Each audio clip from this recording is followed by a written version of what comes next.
Hello, I'm glad you're here.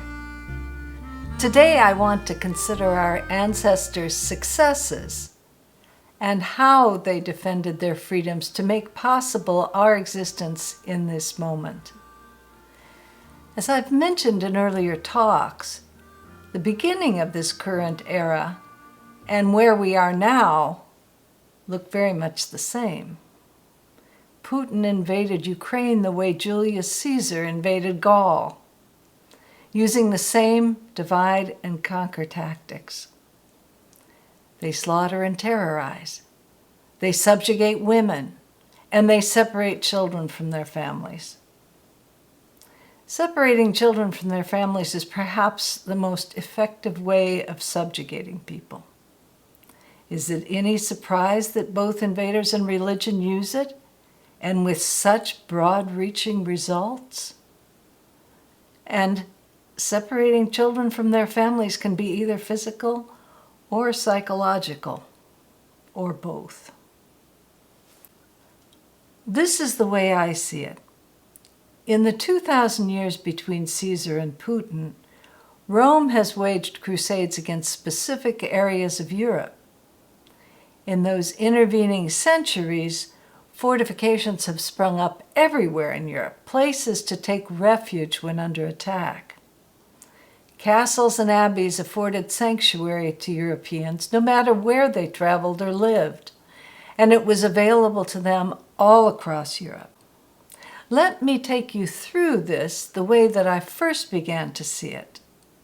That was Carantania, the duchy in the 7th century. Carantania was Frankish and was known for its Duke's Stone. In a long, lush green valley, the townspeople would gather for the swearing-in ceremony of the newly chosen duke or duchess. One of the most striking features of this ceremony was the right of the people to object. This was symbolized by a slap on the face after the candidate had promised to serve fairly and act as their representative. Let me just point out here the difference between the Frankish ceremonies around transfer of leadership, and let's contrast it with the Roman ones. Most notably, both men and women served as representatives of the people. Another factor that stands out very poignantly is how autocratic and male-dominant Roman initiation ceremonies are. No objections are allowed. Complete subservience is demanded. Another detail worth noting is that the 7th century Frankish ceremony takes place in the open, in the middle of a field, right next to the ancient settlement called Mariasaal, or roughly translated, Maria's Gathering Hall. What assurance do we have of the veracity of this ancient ritual? It's preserved in the Austrian parliamentary proceedings even today. To put this into perspective, this 7th century Frankish ceremony was in place before Charlemagne.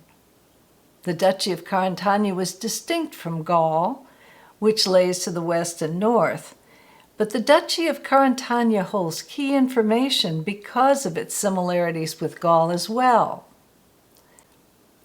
Let's look at the most obvious first. France. The name preserves the memory of the Franks in Gaul. This didn't just happen. This name has been carried forward in time in the way we have so much other information from the past. The Franks have been memorialized in the name of a modern European country. Where are the Franks also memorialized by name? Frankfurt am Main. The Main is a tributary of the Rhine. The Rhine and Danube form the major corridor in Europe. This broad river band brims with vineyards, one of the richest hallmarks of Celtic presence. What other Celtic families are still represented in names along Europe's river of wine corridor? The Alemanni, the Franconi, the Trevori, the Burgundians. I'm going to come right out and say this. Accounts that speak in terms of the Franks conquering other people in Europe are wrong, period. These accounts are the victors' versions, and they were devised to keep people deceived and submissive. The Frankish family represents freedom. They have fought autocratic invaders constantly to keep Europe free. This has been consistent throughout European history, and it's unavoidably apparent in Putin's invasion of Ukraine. Putin is an autocratic invader in the despicable tradition of Julius Caesar.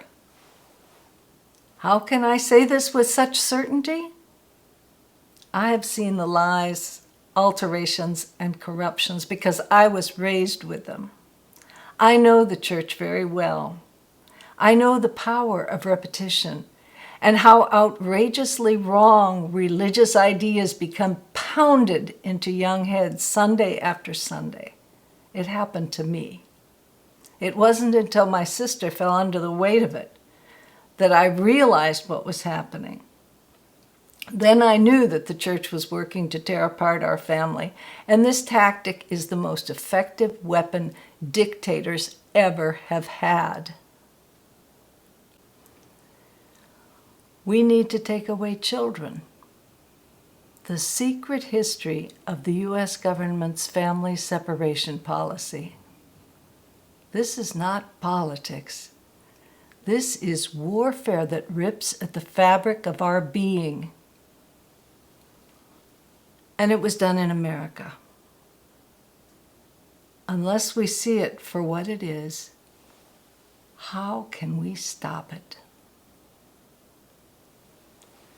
The good news is that Celtic families like the Franks and Burgundians have been unrelenting in their defense of freedom.